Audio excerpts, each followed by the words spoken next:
Hello again. I am personally very glad to have this workshop that tackles a very important issue, I believe, not only for me but also for you. We will be tackling our conflict to liberate Palestine, how it is tackled from a media perspective, and how can we dismantle the media bias against Palestine, and how can we rewrite things the way they should be written.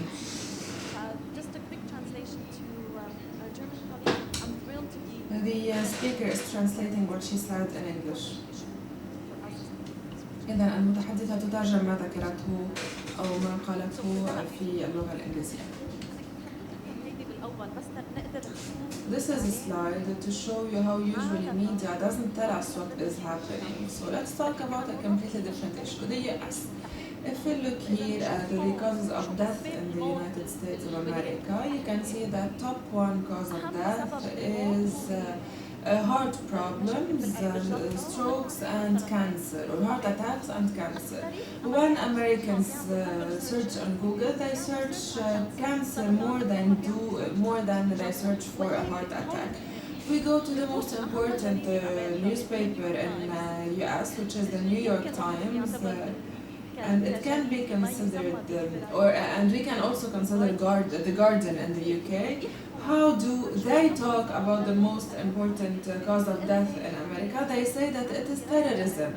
In the US, they conducted a research that shows that it is more likely for a US citizen to die because a closet fell on him in his house. So there are more chances for him to die like this than terrorism. But here there's no reason that says death by furniture at home. So if you read the New York Times or the Guardian, you will be afraid of this monster that is called terrorism and the way it is depicted in the media, not in the way we interpret it ourselves. So this is my starting point, and I will show you now our plan for today, and I will wait for your approval. First, let me just get to know you better, because I apologize, but I don't know your backgrounds or your countries. So a brief introduction, and then we will be breaking down articles that were issued in the past 1 or 2 months on Palestine, and we'll see how to dismantle them.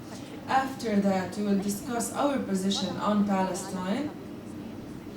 Hopefully our colleagues from Germany will bear with us, because it will be a very important subject for us. After that, we'll discuss rewriting articles and the tools for us to use and to improve the way we write about this important cause. Do you have any remark or any observation, any change you would like to have or to make on this agenda or on this plan?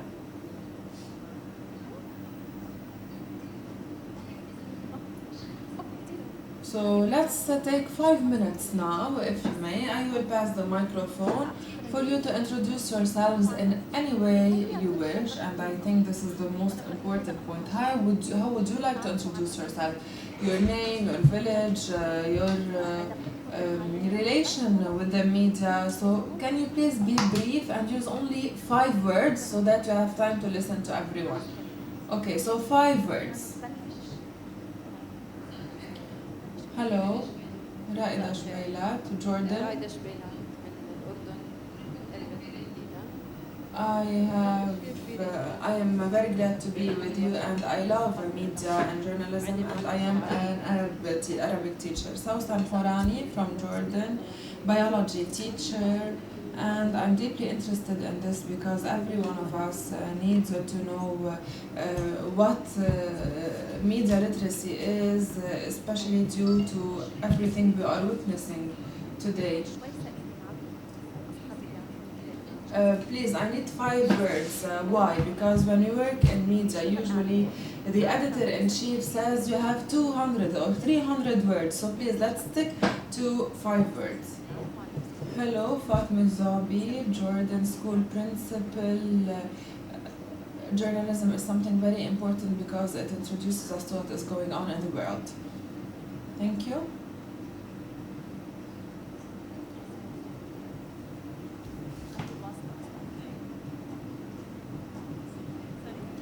Hello, Mona Falahat, Jordan from Albatra. We participated in this workshop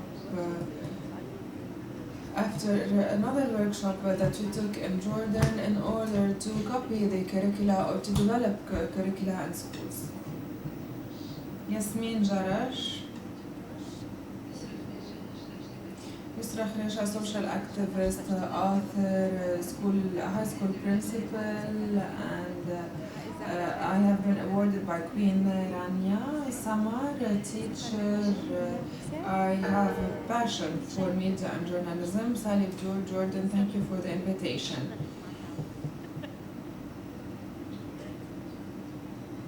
Saifuddin, Iraq, university instructor.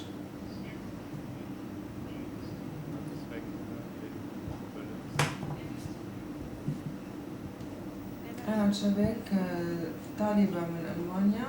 أنا أيضا طالبة من ألمانيا. أنا طالب صحافة من برلين. أنا بول. أنا أدرس الصحافة في برلين أيضا. أنا بلغارية أدرس الصحافة في برلين أيضا. أنا مترجمة من برلين أيضا، طالبة صحافة من برلين. أنا زبامرا journalist and digital literacy trainer. Anas Jordan, I like Netflix.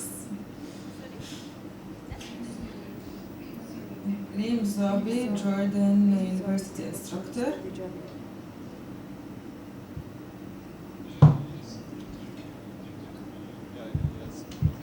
اسمي الياس وأنا مدمن على الإعلام. أنا من برلين وأنا أدرس التواصل السياسي political communication. دلال سلامي journalist in الحبر website Jordan. Dina Dawood, I work in governmental media in Jordan.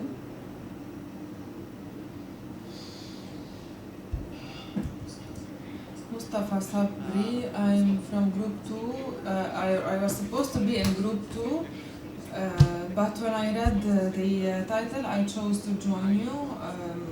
So I would like to ask you to bear with me. Raghda from Lebanon, university instructor. Maya Marzoub, Arab journalist from Lebanon.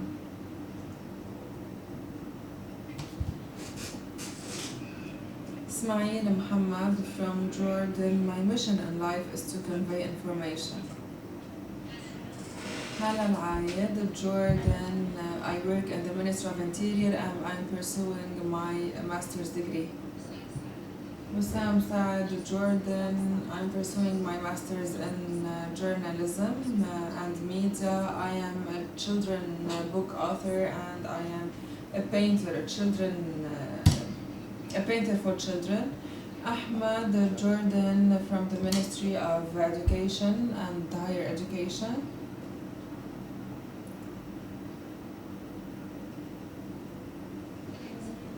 Huda Nasrallah, Jordan, Arabic teacher, and I am a volunteer in several programs, including programs related to Jerusalem.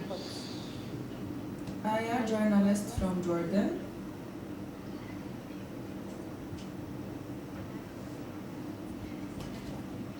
Isabel Tannouri, journalist, political writer at الجمهورية, and PhD candidate in Paris.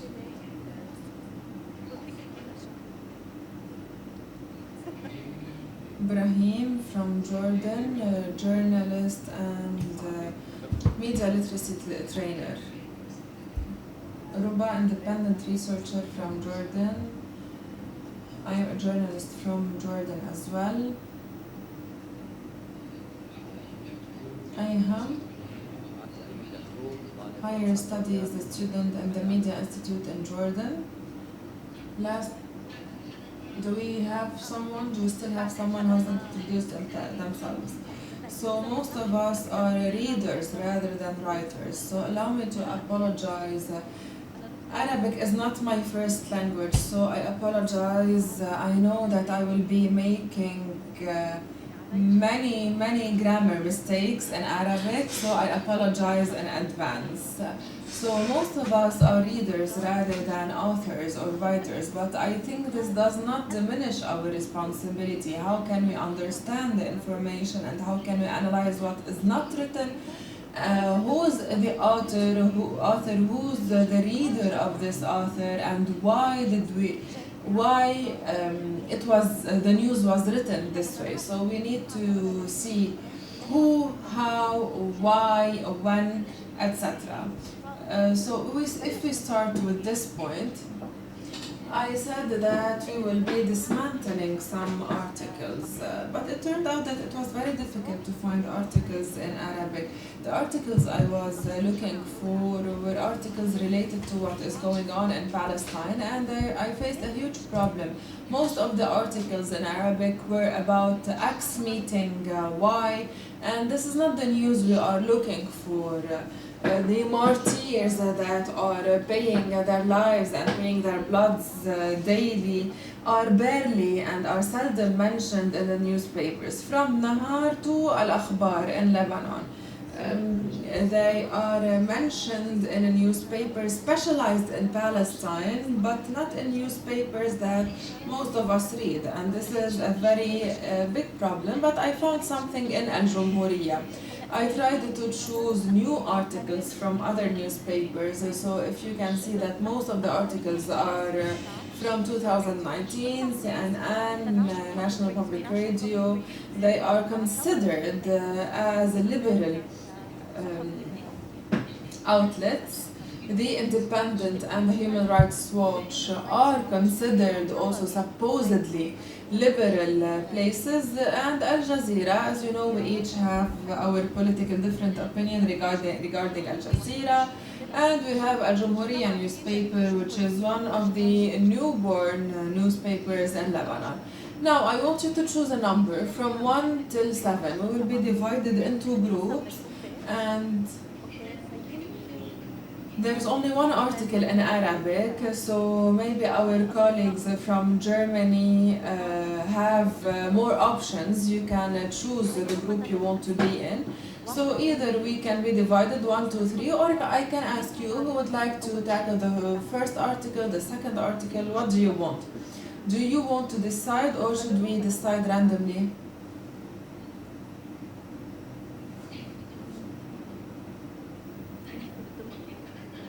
So we have numbers from 1 to 7. We will start from here. So I will give you numbers. And I don't want you to be with the same groups as your friends, because I want you to sit with people who have different opinions and points of view to see how different readers read the same article, and after that I will clarify the objectives of this activity. So 1, 2, 3, 4, 5, 6, 7. 1, 2, 3, 4, 5, 6, 7, and so on. Number 1, could you raise your hand? Okay, 1, 2, 3, 4, 5, 6, 7. In the back, 1, 2, 3, 4, 5, 6, 7. Okay, 7. هلا مثل ما عملت زون A زون B ترجع تعملها بس لهلا بنتقسم 1 2 اوكي 1 2 3 4 7 اوكي كلكم عندكم جروب اوكي كلكم عندكم جروب 1 2 okay oh sorry 1 2 okay so then just switch to another one. We're going to treat the affiliation to groups like I want to see. The affiliation to groups like I want to see. This is my own personal bias. Like capital treats. إذا يمكنكم الانتقال بحرية بين المجموعات. لديكم حرية الانتقال بين مختلف المجموعات.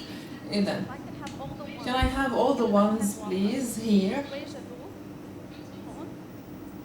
Group number 1 here please. واحد هون بدكم تلاقوا مجموعة هيك قعدوا مع بعض جروب واحد. 2 group number 2 here. 2 is here. Who's here? Okay, 2's here. 3's with Daniel. 3's here. Okay. Okay.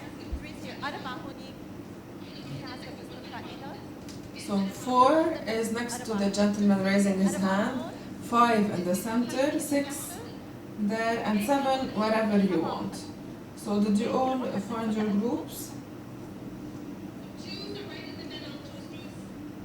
المجموعة الثانية هنا في المنتصف، وبالطبع يمكنكم التنقل بين مختلف المجموعات، أيضا حرية التنقل متاحة لكم.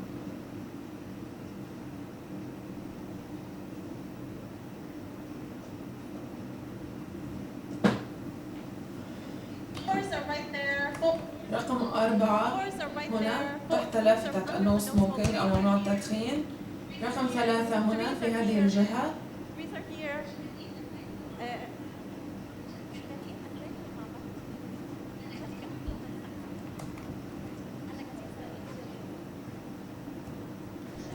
أشيج الآية. تحلف إنه عم تحكي هذا الكومنت. إذا هل وجد الجميع؟ هل وجدتم مجموعاتكم؟ رقم 3 هنا. 1 is here, 2 in the middle, 3 right to Daniel. So 3 with Daniel, 4 under the non-smoking sign, 5 in the middle, in the back, 6 here. You see the gentleman sitting here by himself. And article number 6 is truly an amazing article. So 6 here, 7 in the back. بطيخ.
إذا المجموعة الوحيدة التي تفكك مقالة عربية هي المجموعة الثالثة، والمجموعات الأخرى تدرس مقالات باللغة الإنجليزية.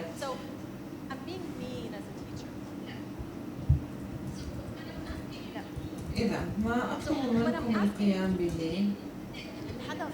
So I want you to take a paragraph in the article. Start with the paragraph and look at the problematic. What is the problematic? Because in these articles we have so many problematics. You need to read them carefully and thoroughly.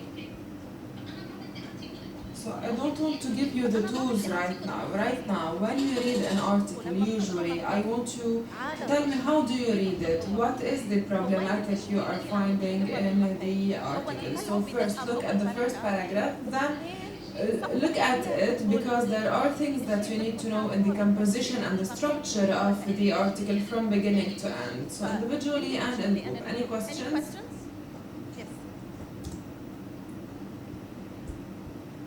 We kindly ask the speaker to use the microphone.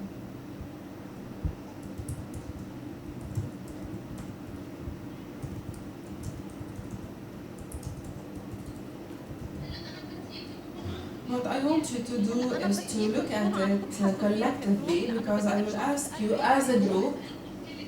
So I will ask each group to give me headlines of the problematics you see in the article.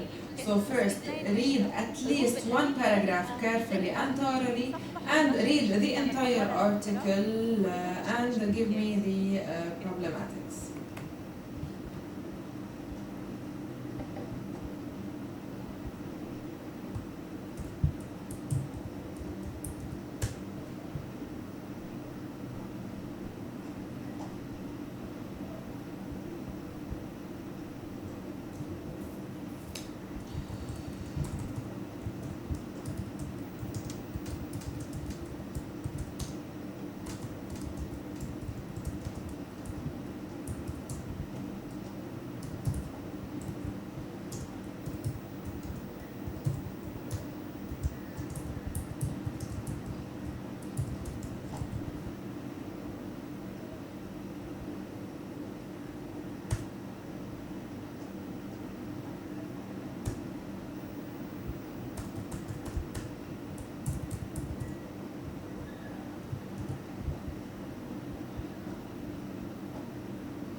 سألتينا امبارح عن شيء عن فانسيس.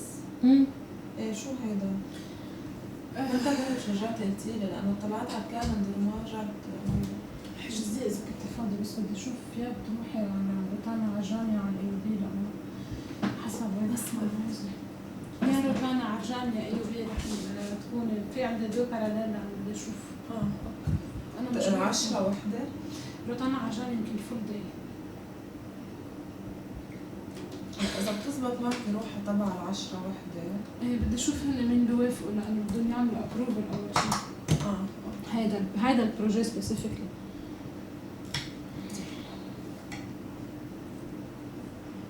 هلا قد عندهم نقطة يشتغلوا ولا ما هذا 20 minutes يمكن كان بالبلان، ما قالت بس حطيتهم بالبلان قبل يمكن 20 minutes.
الصوت كأنه كتل عم يغلي.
Oh my god شو بشع الفستان والكلو.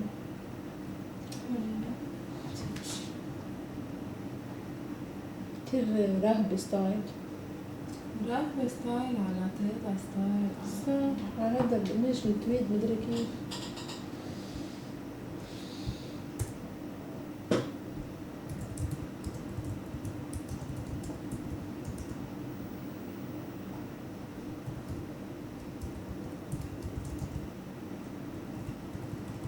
اشتريت فستان اسود بدي اشده شوي بدي الخياط بحط هون أو اونلاين.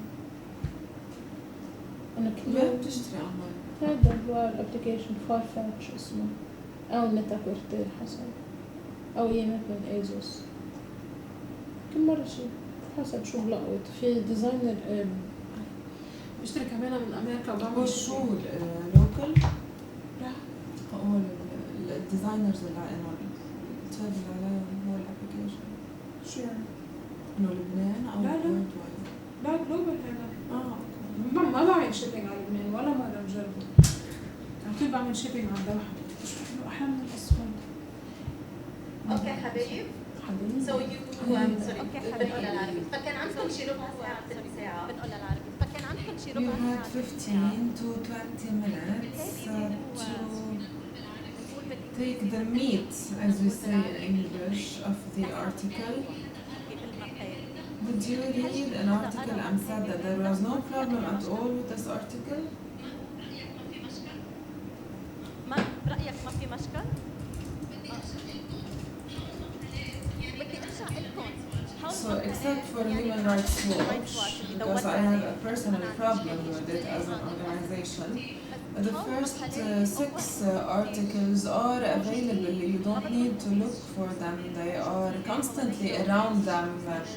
And let's think of what is not there. As I said, the stories about the martyrs, about the resistance, they do not exist in any newspaper, be it in English or in Arabic, be it from the left or from the right party. So this is something that we truly lack. Who will be giving us some headlines from group 1? What is the boldest thing? The boldest thing that you found in the article? The word in the article, most dangerous. If they wrote least dangerous, would it be okay?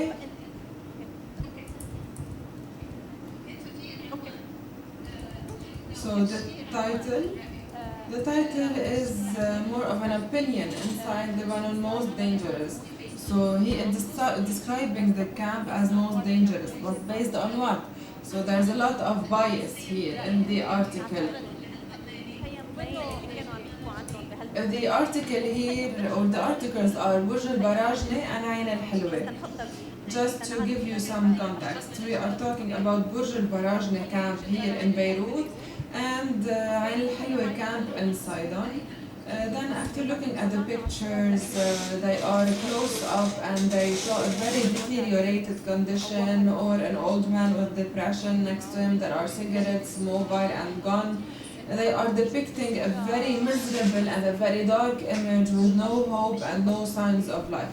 Yes, but what is lacking from the article itself? Sources? No.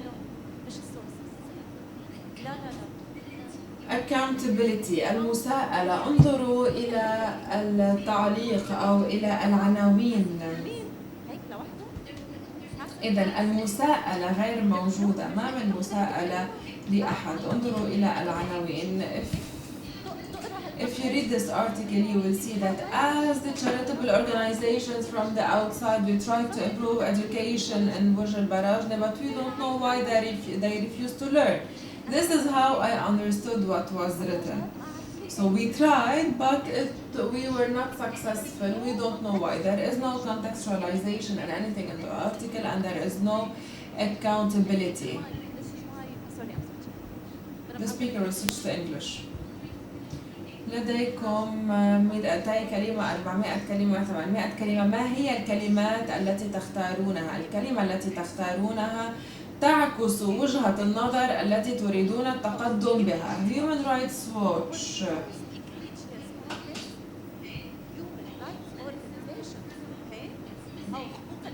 أو ما هو مفقود من هذه المقالة؟ ما هو المفقود هنا؟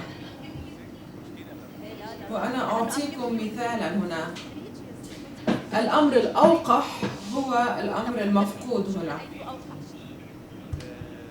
Strange enough, they talk about the state of Israel as an organized state with their own institutions, and they talk about Palestinians as armed groups, as people who are not organized, who came from maybe a different planet and they don't know what they are doing here on earth.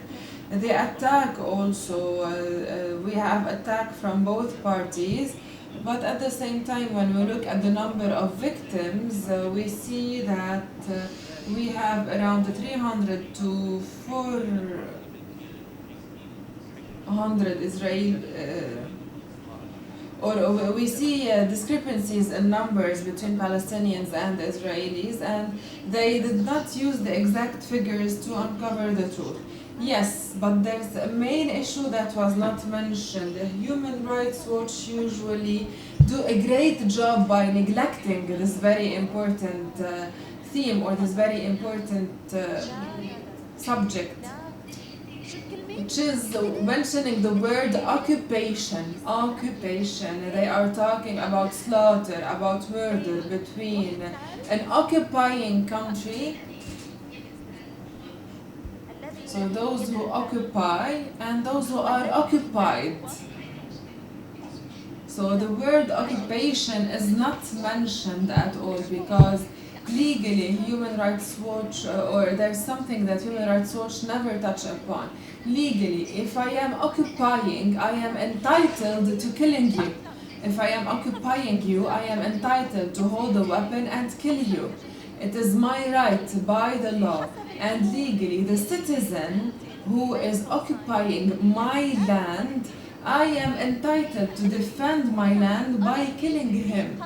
So when they are not talking about the right to defend our land with weapons, this is a problem here, as if the Palestinian cause is not clear at all, and this is something very outrageous that they never mention. I have a question. We take our perspective as people who support the resistance. However, with the United Nations resolutions, Israel, we have Israel and Palestine, and the United Nations still believes in the two-state solution. Do they deal with the Palestinian cause as Gaza is not under occupation but under siege, and with Gaza Strip, and we have the State of Israel, according to which the United Nations, or according to which the Human Rights Watch reports are based. So hold that thought, and I'll come back to it. We have to go back to Human Rights Watch and our definition of violence. What is violence? If I hit you, I would be exerting violence against you. If I deprive you from oil, gas, medical services, you are living in a state of violence, and I am abusing you, and the main threat comes from me, so you have the right to resist me legally, right? And what is the definition of violence in this organization? We wanted to use the definition of violence, but they would say, I did not hit him, but I have abused him, I have caused him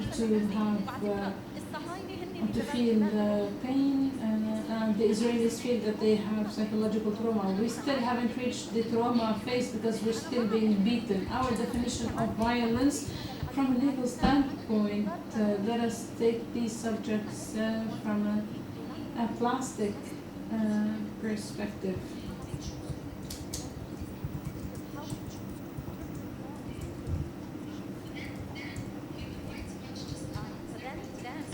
أعلنت Human Rights Watch موقفها السياسي، وهي أن هناك جهتين وهذا موقف سياسي. كقراء عندما نقرأ Human Rights Watch نعي أن ذلك يأتي من مؤسسات تعتبر أننا لدينا من طرفي نزاع، وسوف نعود إلى ذلك لاحقا.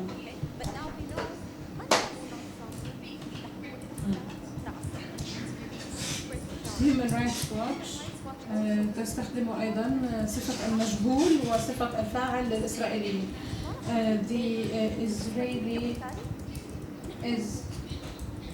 The Israeli is killed, however we die. We don't know who kills us. How do we die? That's strange, right?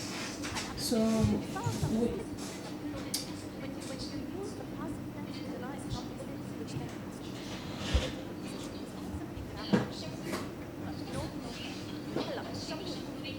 Al-Jamhuriya newspaper, they used the Jewish diaspora. This is Al-Manama conference. You have the Jewish diaspora and the definition of the Jewish diaspora. The article does not reflect anything. The title is attractive. However, the article itself discusses Oslo and the political process. And I would have loved to understand what is their definition of the Jewish diaspora as they introduced it, or as they defined it, based on UN Resolution 1904, in return for the Jewish residents to gain compensation. So I don't understand who is this Jewish citizen whose properties were confiscated, honestly. So the language is bad. I don't know what the objective is. Is it really Arabic or not? Our friend is in Al-Jamhuriya newspaper should talk to her publisher and to her editor-in-chief. Who writes the title, the editor-in-chief, and not the author of the article? And the editor-in-chief has a better and stronger political position. As readers, we usually read the title. This generation would be lucky if this generation read the title itself, let alone get a newspaper. We don't know what happened. We don't know the consequences of reading about the Jewish diaspora. So the title is مؤتمر Manama, the conference in Manama. They're talking about the conference that Trump and co have been trying إذا to يتكلمون عن المؤتمر الذي يحاول ترامب وزملاء أن يعقدوه في المنامة من أجل حث الشعب العربي. مؤتمر المنامة وخصص لبنان وشتات الشيعي. So the Manama conference and the partitioning, who gets what? إذا المتكلمة تترجم إذا المتكلمة تترجم العنوان إلى اللغة العربية. ما لفت انتباهي ليس فقط الشتات المستعمرة لليهود ولكن اعتبار الفلسطينيين وتشبيههم كشتات وتشبيههم باليهود، وهذا أمر مثير للجدل ووقاحة. حتى نحن في لبنان ما زلنا في حالة حرب مع الصهاينة. ذلك يعني أن هناك قومية والديانة وسوف نساوي فيما بينهما ونعتبر التابعين لدين معين مساوين لتابعين لدولة معينة. هذا أمر يتنافى مع كيفية تحرير الدولة برأيي. Please be brief. So the title itself does not distinguish between whose land was occupied and who occupied the territory.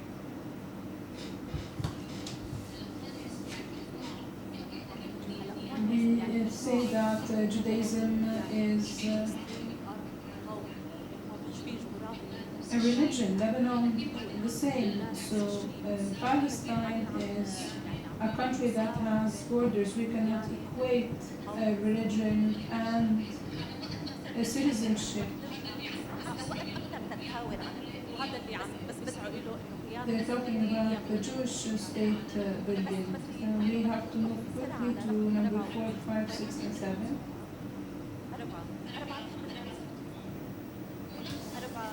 Number 4, can you give us a brief overview of what you discussed? If you only saw something different in your article, different from the problems that we witnessed. The problem starts with the title, and it says the Israeli fighter jets hit Gaza after rocket fired into Israel. So this also gives a justification as if the rocket was fired and as a retaliation the Israeli jets hit Gaza. Also the article says that the Palestinian rockets were fired on students on a school, and it happened that they were not in class because they were on holiday. And the article ends saying that 25 Palestinians were killed and 25 martyrs. The school that might have had victims was mentioned first.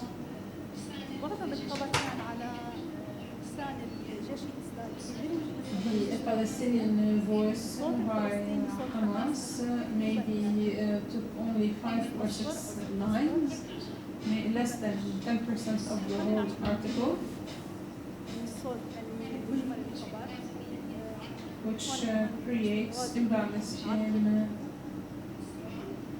addressing the conflict. Also, when the article says in paragraph 3 that Hamas and Israel equally launched fire, as if it is equating between the firepower of the Israelis and the Palestinians, which is not true. The Palestinians were ready to reject anything that the spokesperson, that the Hamas spokesperson is going to say. These are the key issues. I'd like to add one point.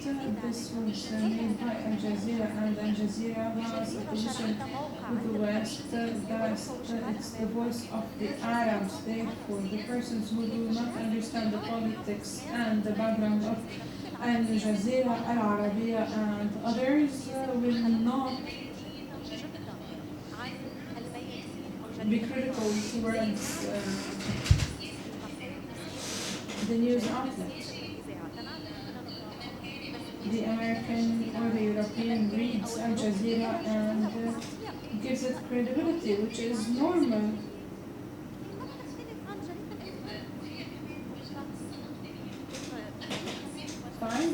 Fine.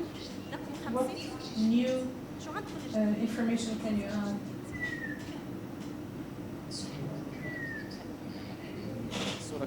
It seems that the Palestinians are practiced or are being abusive, and it seems that the Israelis in the end are crying.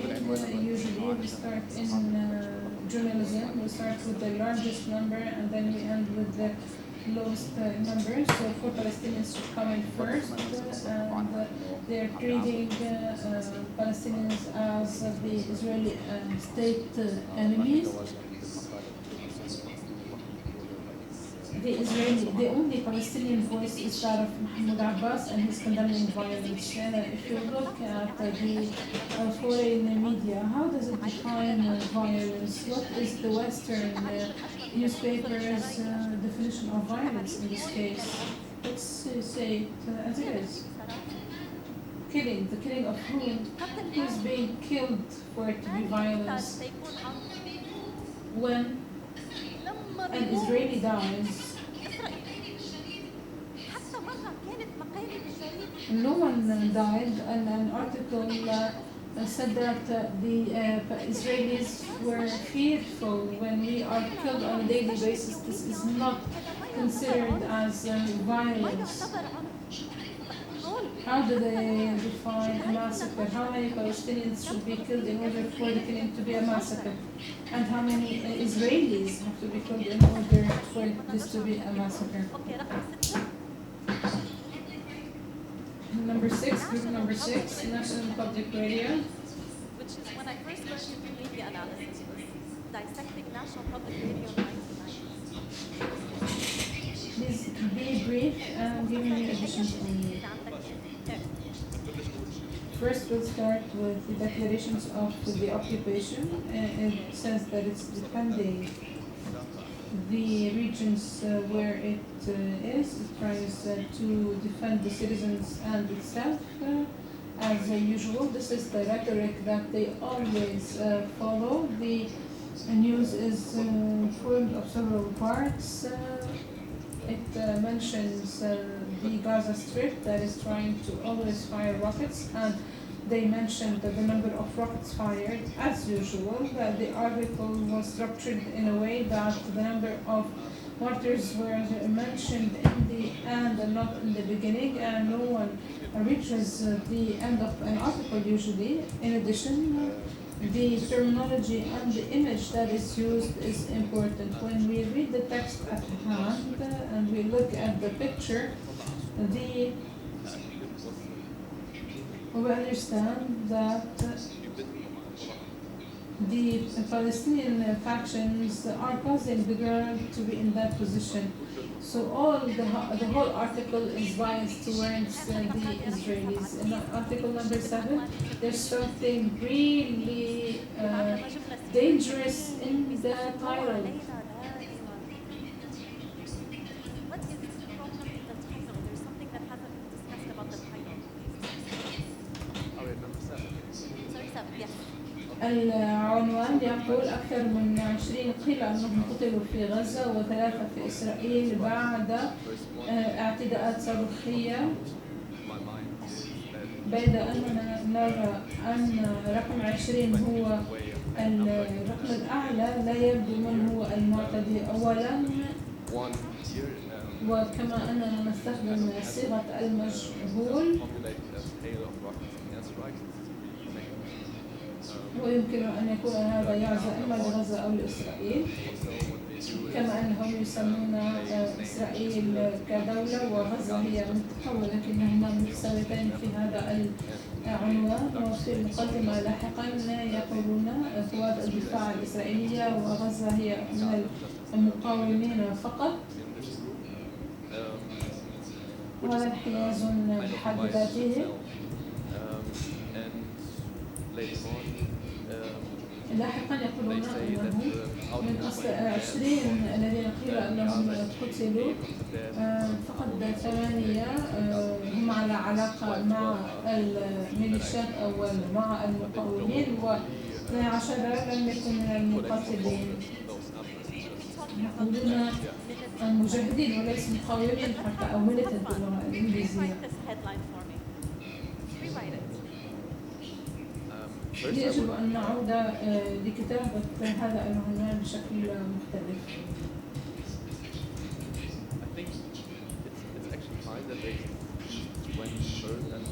أعتقد أن استخدام رقم 20 في البداية أمر جيد.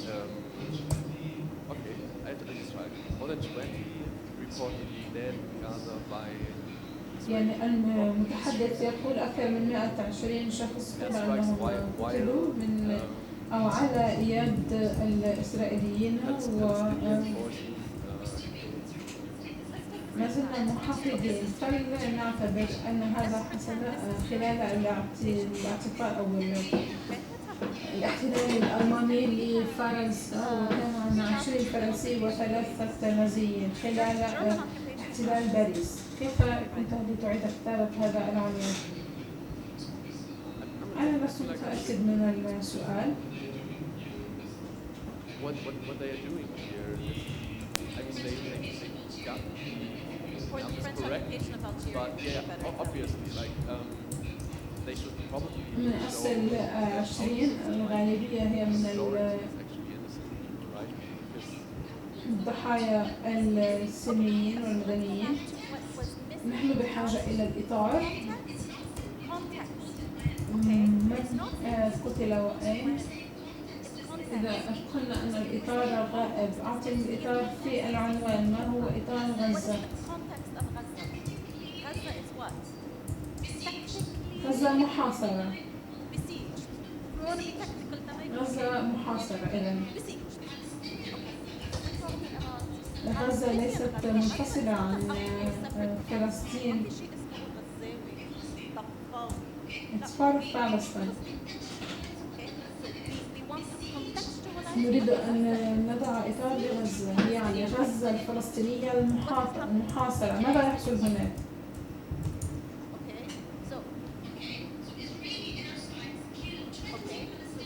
اعتداءات إسرائيلية تقتل 20 فلسطيني في غزة المحاصرة.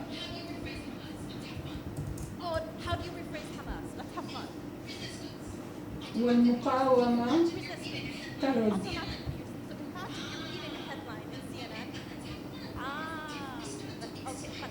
إذا ما بدأنا بتوقع هذه العناوين بهذه الطريقة، أن الولايات المتحدة الأمريكية لم تدافع عن أرضها إطلاقا من الاحتلال، وهي منطقة مستعمرة تم تأسيسها بعد احتلالات. فنتكلم عن الاحتلال الفرنسي للجزائر. صحيفة بورتوريكية تتكلم عن الاحتلال الأمريكي لمنطقة أخرى. مثلا تخيلوا أنا نقرأ عنوان 20 فلسطيني قتلوا بالاعتداءات الإسرائيلية في غزة أو في قطاع غزة المحتل. 20 شخص قتلوا والمقاومة ترد مثلا.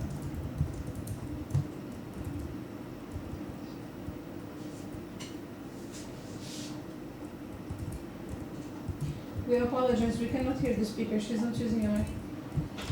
We apologize, we cannot hear the speaker, she's not using a microphone. أنا أريد فهما أقل وغضبا أكبر، لأننا أصبحنا متفهمين جدا للقمع. أصبح القمع أمر عادي، وهذا أمر معمم. يمكنني أن أعطيكم أمثلة من الولايات المتحدة الأمريكية. رجل شرطي يدافع عن نفسه ضد أو من كلب مثلا، أو رجل أسود. تخيلوا لو أننا كنا في كل مرة نقرأ عن هذا الموضوع، نقرأ أن الشباب أو أن شاب أسود قتل على يد شرطي. هذا مقال من CNN. كيف يمكننا أن نفصله؟ قوات الدفاع الإسرائيلية قالت أنها حشدت جيشها في غزة بعد إطلاق صواريخ على جيلو ومستوطنة جيلو، وهي حي يهودي خارج القدس. ما هو البيان الأكثر إثارة للجدل حتى الآن؟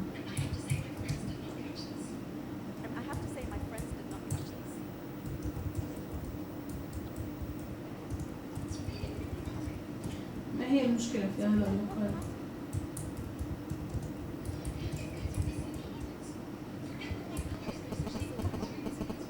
فلننسى أنه ليس لدينا قوات الدفاع الإسرائيلية وهي قوات اعتداء. هناك أمر مفقود.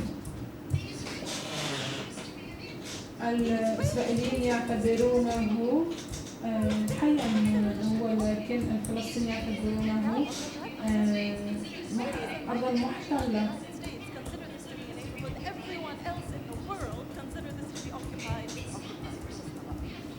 ليس لدينا هنا طرفين، ما من طرفين. هذه وجهات نظر.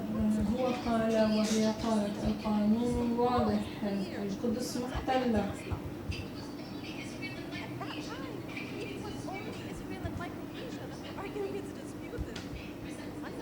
لدينا هنا وجهة نظر ويستعملون كلمة neighborhood أو حي.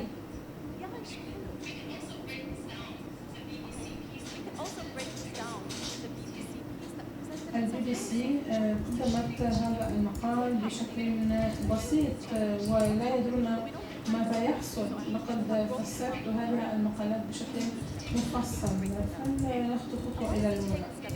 هذه هي طريقة تحليل الانحيازات. What is the title? What's the problematic in the title or the headline? What are the words use passive or active tense? What was selected and what was omitted? When a writer has to stick to 400 or 800 words only, he has to make a choice. Are these choices based on a political understanding or reading? So who are they going to talk about? Where are they going to mention them? Where in the article? Where in the newspaper? When we read a newspaper, the most important section is what? The first page or cover page. So where in the newspaper is it mentioned and where in the article is it mentioned? As you all saw, our feeling came in the end of the article, and the Israeli feeling was mentioned in the beginning of the article. What about the images? The image of whom, from what angle? Daniel, can you stand up, please? If I take the camera and take a picture of you like this, he looks like he's looking at me. And if I take a picture from above, it will have a different perspective. The National Geographic conducted a study. The majority of the images of white people and Europeans were from down. The majority of the photos on the sons of Africa and Asia was from above. This angle says a lot. Look at the caption and who they are holding an interview with. Holding an interview with Israeli statement and the Palestinian militant.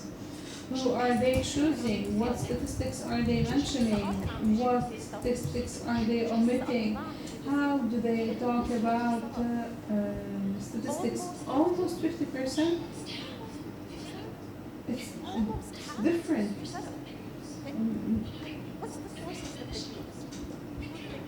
Who do they quote? What are their pictures? What are their sources? Also, we often use these words in Arabic. What words are they going to say?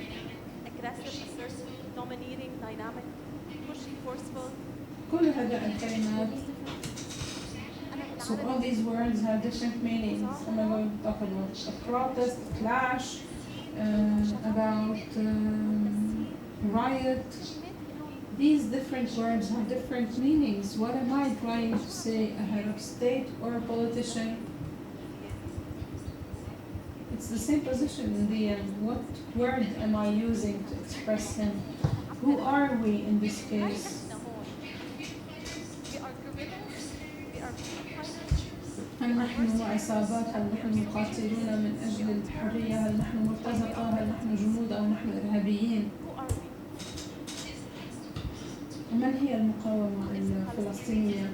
هل هي من الميليشيا أو مجاهد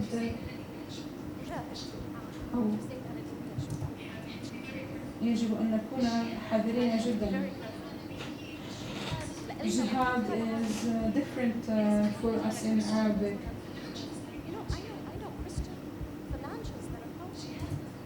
Jihad باللغة العربية ليس لديه أي علاقة بالدين، ولكن عندما نقول مجاهد تحمل كلمة مختلفة. باللغة العربية in Arabic we say resistance fighter. لكن كفرت الله تبعها عم كتير بتنقل اصلا ساعة اخذتها انت. اسمعنا قلت بعد عندي 5 دقائق. فينا نطلب من المتحدثة إنه تلتزم بلغة واحدة للترجمة رجاءً. في حدا يطلب منها لأنه هي ما بتقدر تسمعنا.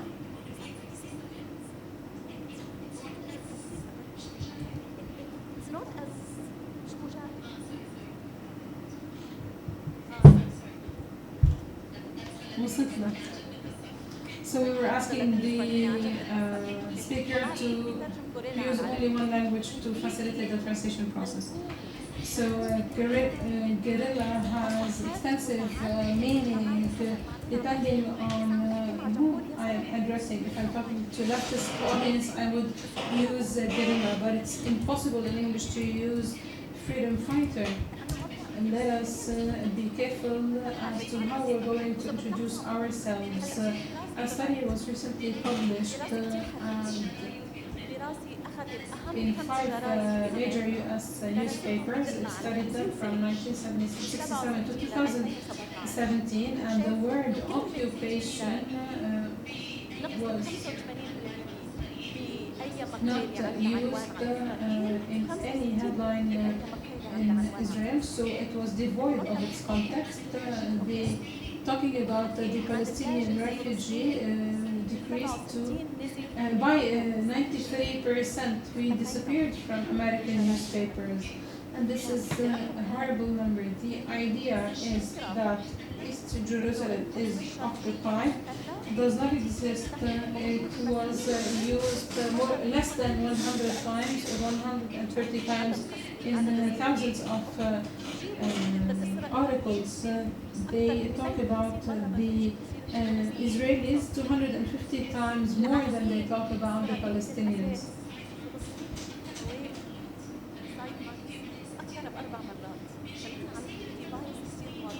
They talk about the Palestinians and the terrorism more than they talk about the occupation. So in the mentality of the reader, the Palestinian will automatically be a terrorist. And we don't know why they're terrorists. Why? Because they teach their sons terrorism. It's in our blood, as the West understands it. They talk about Palestine when there is violence, depending on their own definition of violence when an Israeli is killed. As long as no Israelis are killed, then they don't have a subject to cover.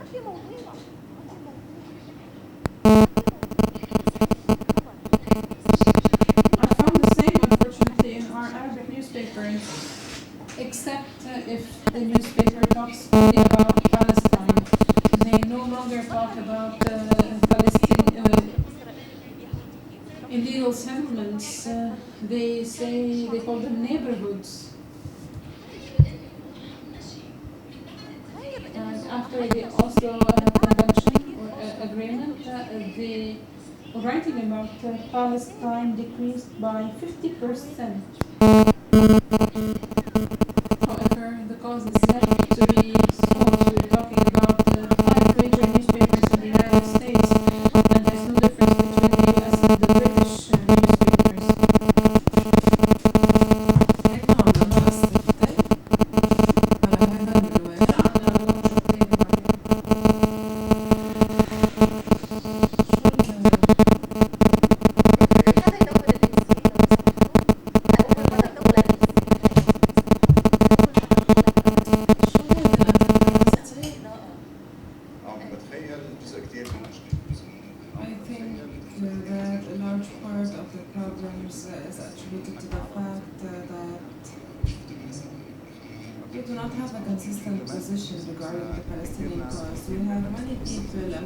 Use the same terminology, the same perspective that you are reading newspapers here in Lebanon from one neighborhood to another.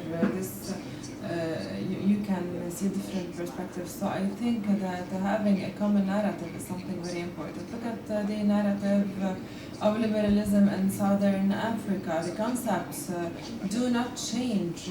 Here in our region, we are a bit confused. Yes, I agree, but I found it problematic in the newspapers in Lebanon. I read the Lebanese newspapers, and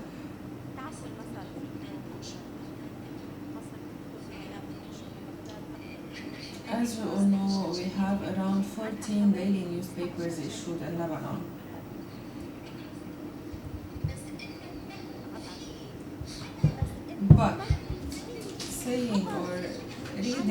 about Palestinian martyrs, about Palestinian resistance. This is outrageous. When we read, or when we, most of the things we talk about in our newspapers is X met with Y, but this is not important for us. What is important for us is what is going on with our lands and our people. These things are not considered by us as news, so we need self-criticism. But and I apologize to everyone who might be offended here, but as a reader, as an activist, and as a person, I believe that our Palestinian cause is not negotiable. It is not negotiable. It is not subject to negotiations. It is a matter of right. So what are our positions as the sons of this cause and the sons and daughters of these rights and our friends in Germany? You can be standing by our side with the right, or you can stand against us and against the right, similar to some of our citizens. So this is not related to the national identity, it is related to your link or to how you identify yourself with the justice. So do we consider that there is a certain perspective here when we are to talk or to write about Palestine? Should we include the other's perspective? When I listen, the answer yes. I say a few years ago I was beaten and I was harassed. If I want to write an article about how a man harassed me without interviewing him, or should I go interview him, ask him about his opinion? Of course not. When someone invades our home, kills our children, steals our money, do we take their opinion? What is your opinion, for example, as a perpetrator, as a thief, as an abuser, as a rapist? No. Sometimes it happens, unfortunately, but it shouldn't happen. No, we are talking here about a righteous cause. Why, when talking about the most righteous cause in this area, why should we talk about the occupier? Why should we talk about the perpetrator? Why should we take his opinion into consideration? So who is the defendant and who is the victim here? So let us do the framework, because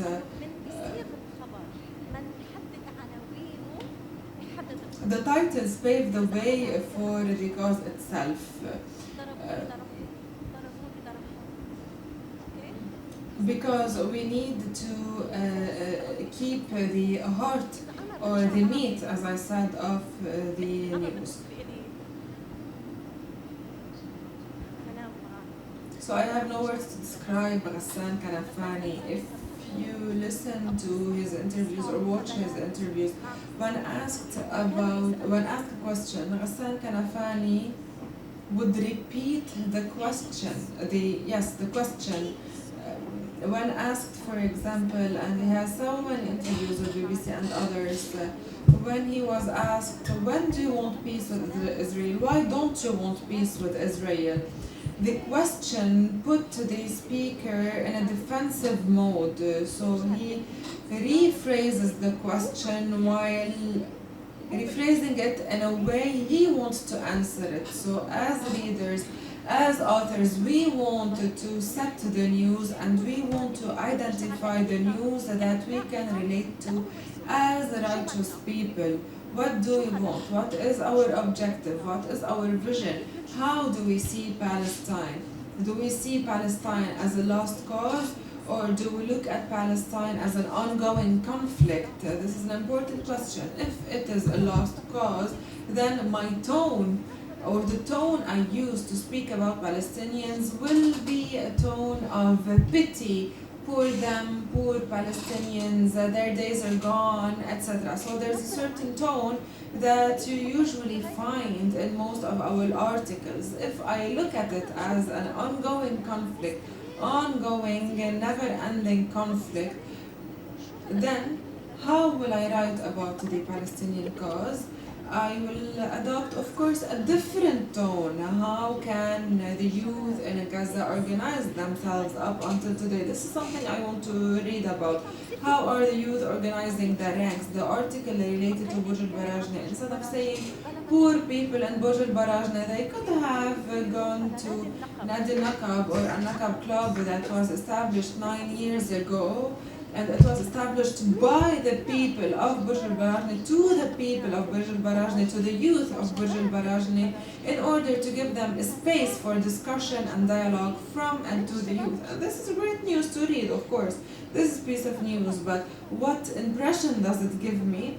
It gives me the impression of something optimistic. Yes, they are surviving, they do exist, rather than pitying them. We talk about challenges, we talk about political problems at the camps, but not from a perspective of pity.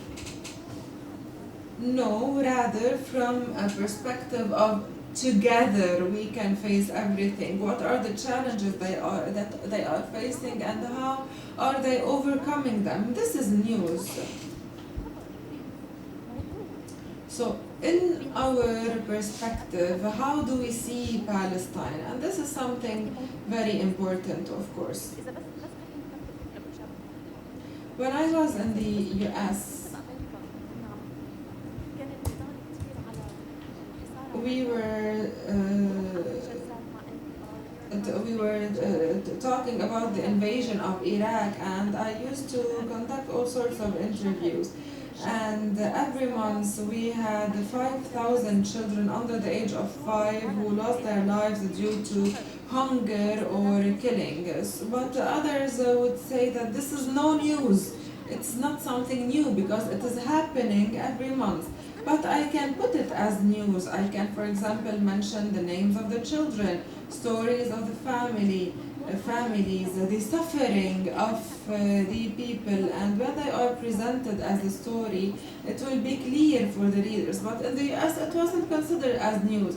5 children dead every month is not news for the Americans. So the way we phrase the news in order to communicate our idea. These are expressions that I heard from the closest friends when it comes to our struggle to liberate Palestine.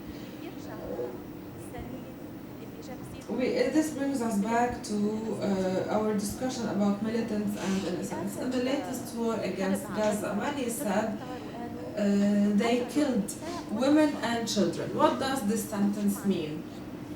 Israelis killed our children and our women. As women, for example, how do you feel being put under the same category as children? If I say to you, Israelis came and killed women and children, what's the implication? First, they are considering women as vulnerable categories. I believe Layla Khaled, Dalal al-Mughrabi will of course have a different opinion. Our women are fighters, but even more dangerously, when I say our women and our children were killed, what about our men? Maybe I'm implying that men, or it's okay for men to be killed. First, we considered women as very weak and we put them under the same category of men, and we justify the killings of men.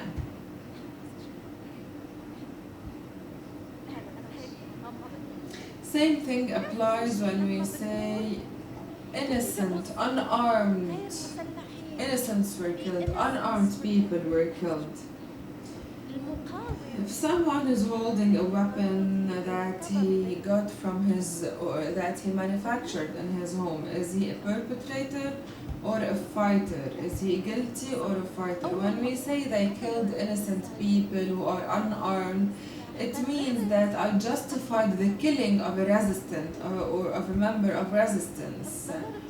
Why don't newspapers, American newspapers, justify killing the occupier fighter whom I am entitled to kill because of his occupation? So when we say the word innocent, when we say unarmed, we are saying this because we are justifying something.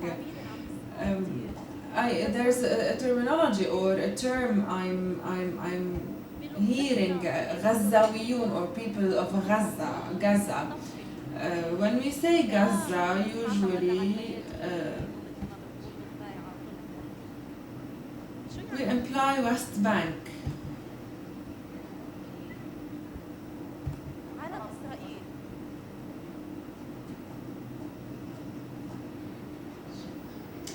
So, the Arabs of Israel, what does this mean?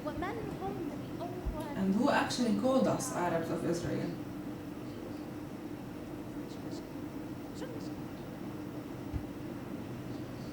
So where's the problem here?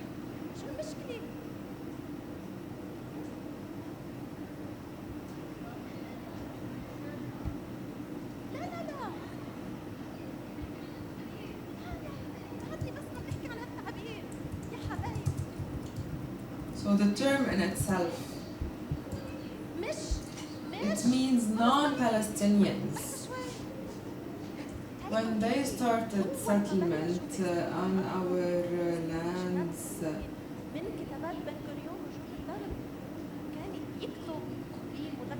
the word Arabs were used.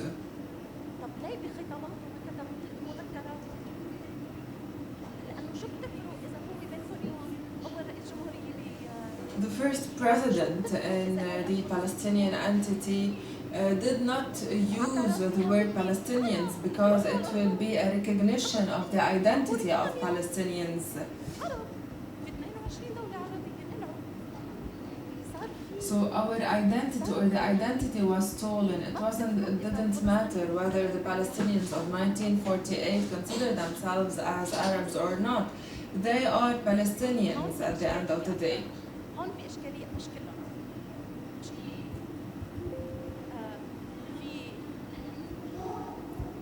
So you do not write reality.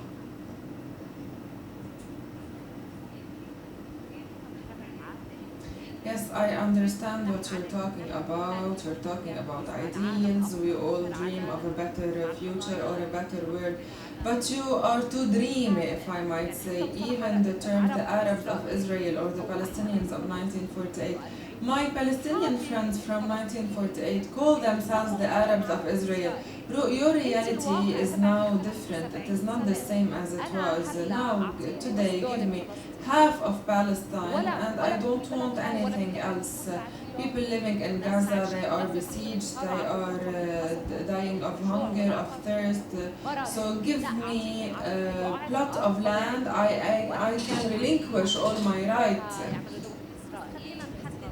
It is not an individual right, it is the right of an entire people. Let us be very clear. It is not the right that anyone can relinquish. Legally, socially, this is a right for the generations that are yet to be born. The UN resolution, now we have a two-state solution agreed upon, but up until today the United Nations hasn't agreed on the fact that Jerusalem is the capital of so West Bank, we still haven't agreed on the issue of capitals. So the resolution hasn't been applied nor adopted, of course, because the two-state solution is not in the interest of Palestine. Europeans sympathize with the Israelis because they identify with them.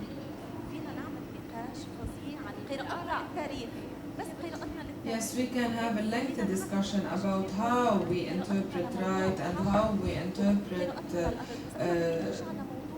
the situation. When we say that this is a reality, there isn't something called the reality. We have different interpretations of reality. So again, if we are attached to interpretation or a reading that is based on a right, so a right based approach, not an approach based on the imperialistic interpretation. I said that we are people of right, and if we acknowledge that there's nothing from right to left called a white space, there's no newspaper that writes about the reality or the truth as it is.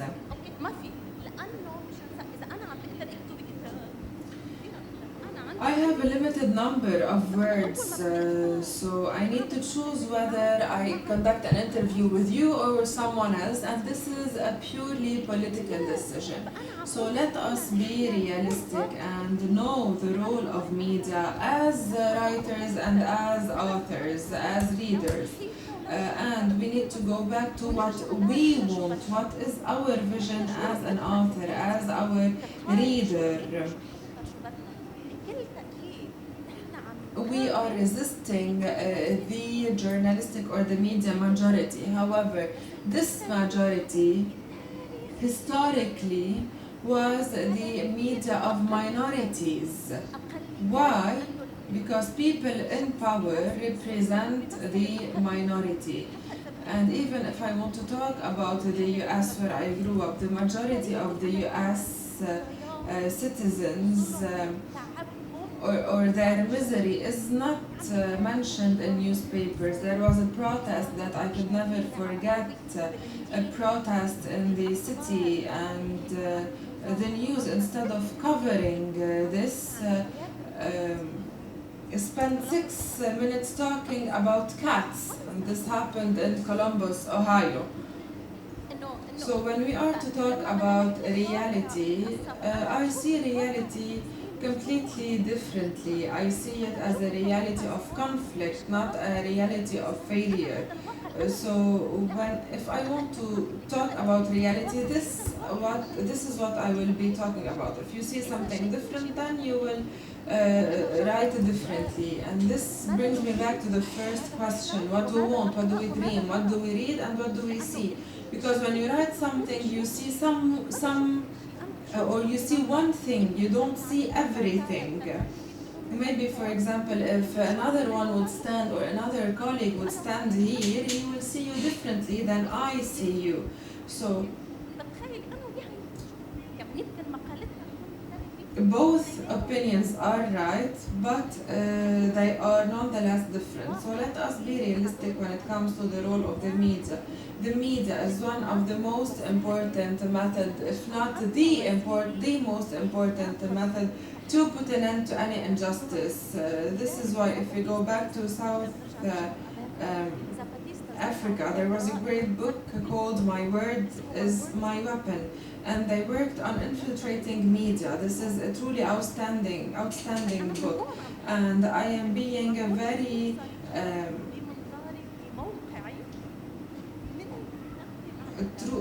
true to myself. This is why I refuse, or the station I work with, or whenever they say Palestine instead of Israel instead of occupied Palestine, I put pressure on them to remind them of their identity. So the more pressure we have, we put, the better outcomes we will have.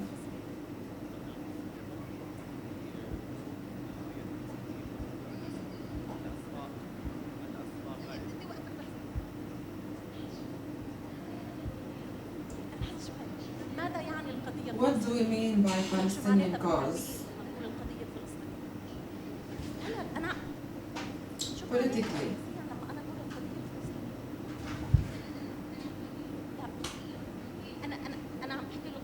Or linguistically.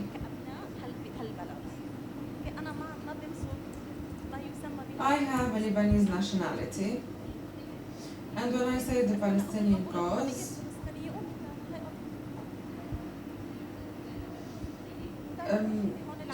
I can identify with it, although I have a Lebanese passport. So even with the terminology we have some problems. When I come back to interviews with our people from Gaza, when they say the Palestinian cause, I stop them. I say it is our cause in Palestine, and this gives a completely different meaning. If, as a Lebanese woman, I see it as a Palestinian cause, or as a German woman, I see it as a Palestinian cause, one day we will be considered as strangers who stood by the Palestinian cause. So this is from my own point of view, because I consider that this land is mine. In English, we can say the Palestinian cause. Because in English it has different connotations because the audience is different. However, in Arabic, we need to pay attention to the words we use. When we say our cause in Palestine, aren't you moving from the political dimension to the humanitarian dimension? Is there a difference between political and humanitarian? Sometimes we look more to the humanitarian side and we forget the political side, which is the most important one. Yes, I agree, and identity is a political conflict, so this brings us to the same subject. When it comes to hostages,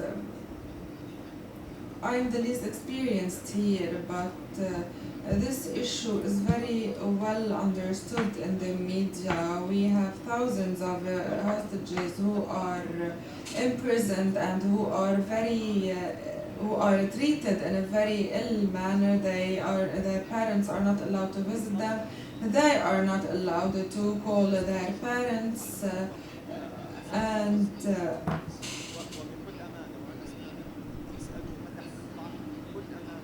they still have the will and determination to liberate their land and to be free again. And yet, this is never mentioned in the Arab newspapers.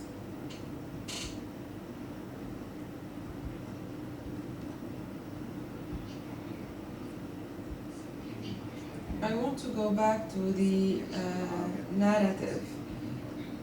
Who owns the media in the Arab region? At the end of the day, we all deal with the media that are politicized, and this is part of the Palestinian cause itself. So how can we listen a common narrative or a common rhetoric with this problem with the media? So even as an individual, I work in a governmental institution, and I cannot allow my personal opinions, even if they contradict those of the organization I work with, to be expressed. So we feel like we are running out of time because so many things on the ground are changing, and because the second part has a constant narrative, has a clear policy, whereas the other side is very weak and not weak, it is not well organized. Yes, I agree with you, but I never said anything about a unified narrative. As readers and as authors, what are the terms that we use? What are the terms that we should pay attention to? My friend works in CNN. You have a small scale of space. You can create a space. You can try at least to create something. So let's stay within this tight frame that is provided for us, and let us try to have a breakthrough. I'm not a fan of political correctness, I'm a fan of political honesty. The speaker is moving to or switching to English.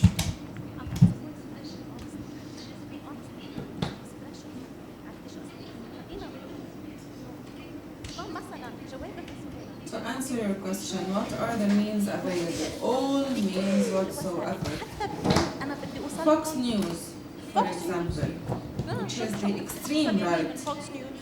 To العربية TV, the extreme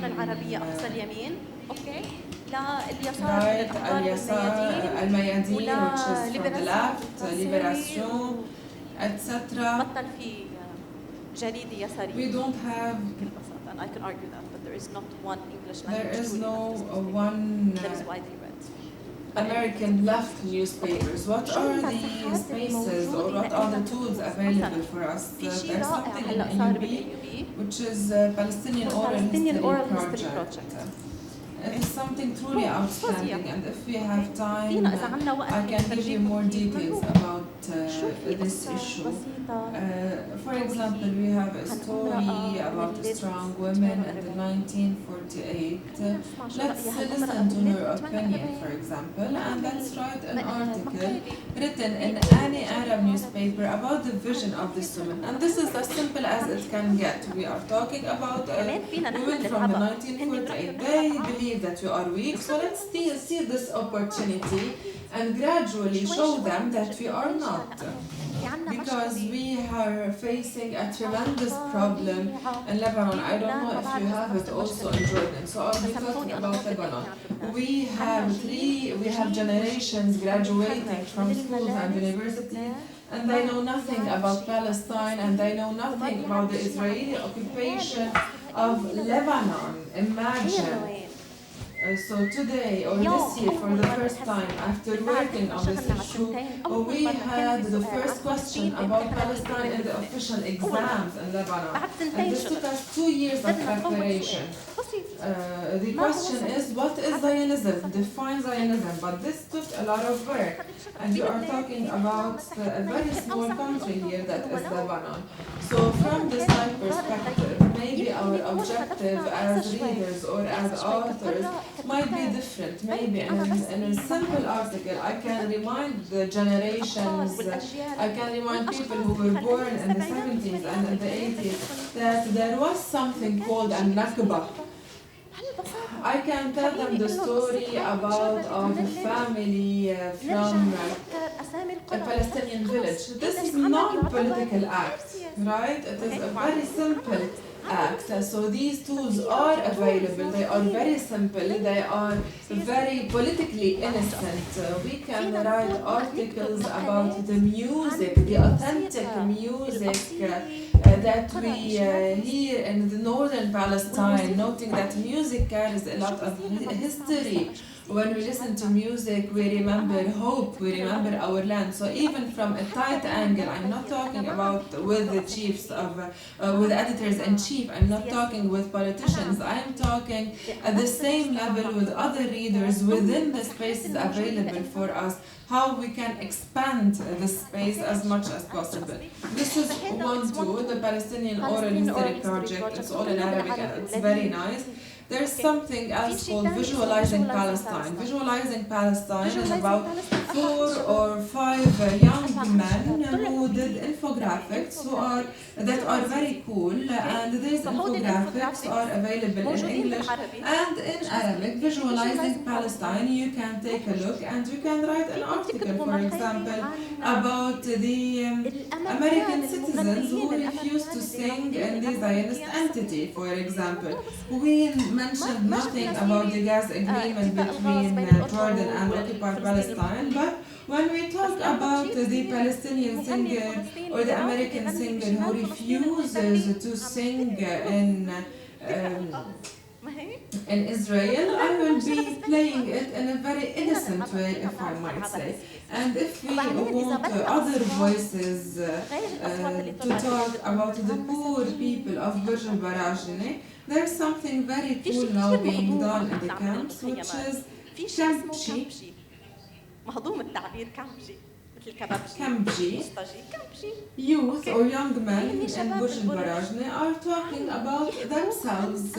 Sometimes things are cute, sometimes things are not as cute as much, but it gives us an opportunity to listen to their voices, to give them a space just for them. They are very fun. And there's another group also that does the same. So what I want to say is that we can create the news with different means and methods.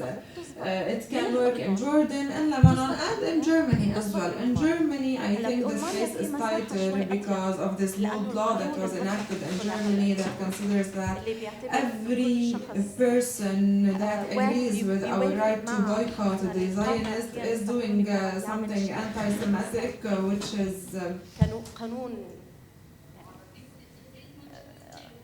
is illogical, irrational, and anti-Semitic law. To equate She's switching to anti-Zionism English. with anti-Jewishness. That, by definition, in my perspective, is anti-Semitism. To equate a political perspective with a religious. إذا هذا هو القانون الذي تم إصداره مؤخرا في ألمانيا. إذا المساحة المتاحة لي في ألمانيا قد تكون أضيق ولكنها موجودة. Once again, if I can do it in the US. مين؟ إيه بس هيدا تفسير كمان مش فاهمينه. عرفت شو قصدي؟ بس عرفت شو قصدي؟ بس آخر جملة بدي أقولها لأنه حنلاحظ إنه most of our spaces in the media are available on Facebook and on Twitter. So let's please take into consideration the fact that Facebook and Twitter, as a management and as administration, they have relations with the Zionist entity. So we have supervision, we have censorship, and we have accounts that have been closed down.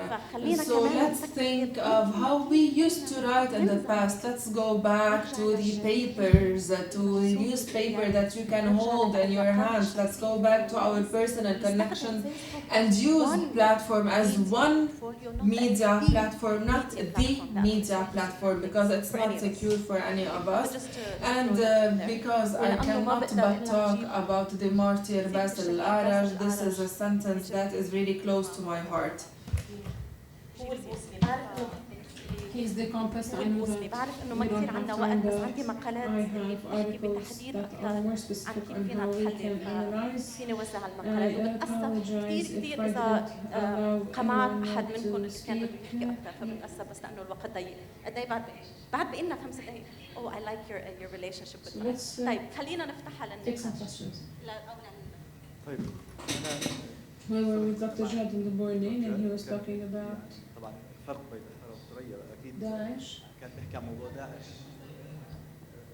كان هو بيحكي عن Now we're موضوع talking داعش about Palestine. واحنا هلا بنحكي عن Of فلسطين course, there's no room for comparison. However, بس اللي هلا كنت بفكر فيه فكرة Daesh built a strong media قوية strategy in a very short time, and تخيل ما كان كمية I think they had extensive building and skills, but the Arab media so الإعلام العربي far لغاية اللحظة are لغاية الآن ما زالت طائراتنا تحلق فوق سماء العدو airplanes still fly in the enemy airspace.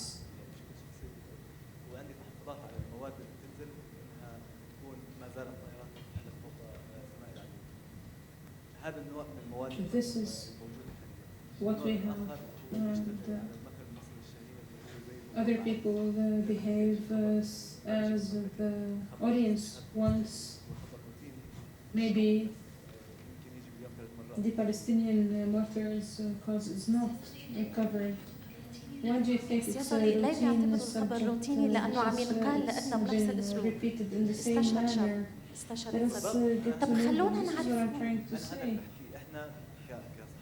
As Arabs, we were incapable of developing tools to produce content to talk about this cause in order to preserve or in order to avoid talking about the century's deal in a few years. I think that this term is still controversial, and the problem is that they're using our own language to make fun of us. Is it normal that we weren't able to develop a media tool in the Arab world المجتمع to توجه بوصله have one وجه واحد specific هذا الاحتلال compass to fight this enemy. If we fail, can't these projects build a unified media strategy? هلا بدي ارجع انا بدي ارد عليك بمنظار what is the narrative that we use. شو هي القصة أو السردية اللي نحن عم نستعملها؟ بآخر 70 سنة خليني هلا في How did we succeed in the past 70 years? What are the achievements that we were able to gain in the past 70 years? Palestine is still a cause that everyone talks about. It's not thanks to the media. Not 100% of course, but let's remember historically, no land was liberated by the majority of its people. From Algeria to Lebanon, the land was freed by the minority. I may not need the majority and I welcome them, but Palestine is still a key cause, not according to our leaders and governments, but according to opinion polls. The opinion polls. الإحصاءات تسلم حسب الإحصاءات اللي بتنعمل بكل العالم العربي بعد remains the key cause in spite of the media, of the politics, of the occupation, in spite of everything, we still consider, and the majority of the Arabs still consider Palestine as the main cause. Why? For political reason. Because for me and for us, if we wanted to ensure the liberation of Palestine, we need to have the seed of hope and 3 tons of responsibility. But this seed of hope is important. We have to structure the new space in a way to focus on responsibility.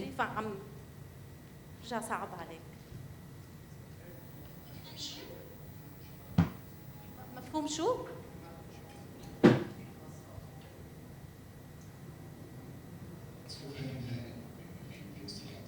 سوء فهم هائل بمصطلح التحرر نفسه، يعني ما بتخيل في مصطلح واضح مفهوم التحرر مين بدنا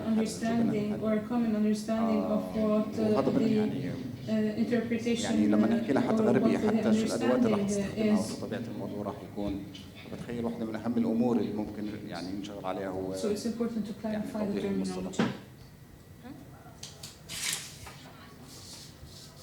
I agree with you.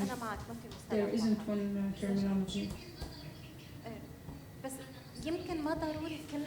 It's not necessary to have one opinion of the liberation or the identity. Some consider they are Palestinians, some are considered they are Syrians. We don't have to be in the same, but to have the same opinion. However, it is important for us. كلنا شايفين هذا الشيء، أنا هون عم برجع لهون. To see this. كلنا شايفين هيك. The Palestinian cause, which is the central cause. What is my definition? Why do I consider it as the key cause? Why do I say that as a Lebanese, the Zionist entity is a threat to me personally? فهون بنرجع لتركيبتنا لمنظارنا لتأكيدنا، وهون بدي ارجع لتأكيد لأصدقائنا بألمانيا كل ما حدا مسك قلم عم يحكي سياسة. خلينا بليز نطلع من هالفكرة انه في شيء اسمه neutral journalism. There is no such thing. So let's acknowledge it and own it. كفرتني بتقرب. صحيح. الشعور العربي اتجاه القضية الفلسطينية هو سببه. Do you think that so many people have traded in the Palestinian cause to a point that they would rather have more personal نقول آخر جملة لأنه بحس Objectives.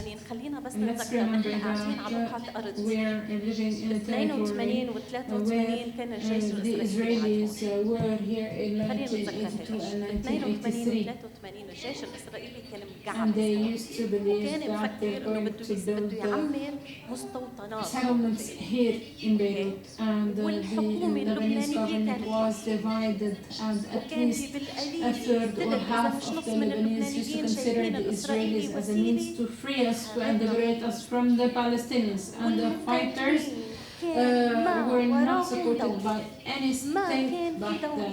And the fighters were in a state of crisis. They used to flee from one place to another, the black organization, and in spite of all these troubles, the Israelis هربوا fled الإسرائيليين من بيروت، Beirut, هربوا على الميجافون عم saying, "Do not بيقولوا shoot us, ما we're leaving." تقوصوا علينا نحن فيلين. إذا قرة العالم If a مقسومين small group ببيروت of persons, of divided persons, were capable of أنا الآن هيك شايفة vanquishing لأنه قراءتي إنه an organized army in Beirut, ورجعوا and فهموا this is my view. ورجع We كسرناهم have بحرب تموز. taken over them in the south, and then in the July 2006 war. مش بس ما صار في أي ضغط The على الكيان Zionists الصهيوني did not تيترك جنوب face لبنان. any صار في أي ضغط عليه تيترك جنوب لبنان وهرب. لا هروبه من جنوب لبنان كان pressure to leave Lebanon. فعلى كل حال ترجع للقراءة، عرفتي شو قصدي؟ لكيف It's ننظر all about how لأرضنا we look at our وهويتنا land وناسنا، and وأنا our people. بتشكركم I على thank you صبركم for your presence. I وأنا am here موجودة and we're staying with you. وإحنا باقيين.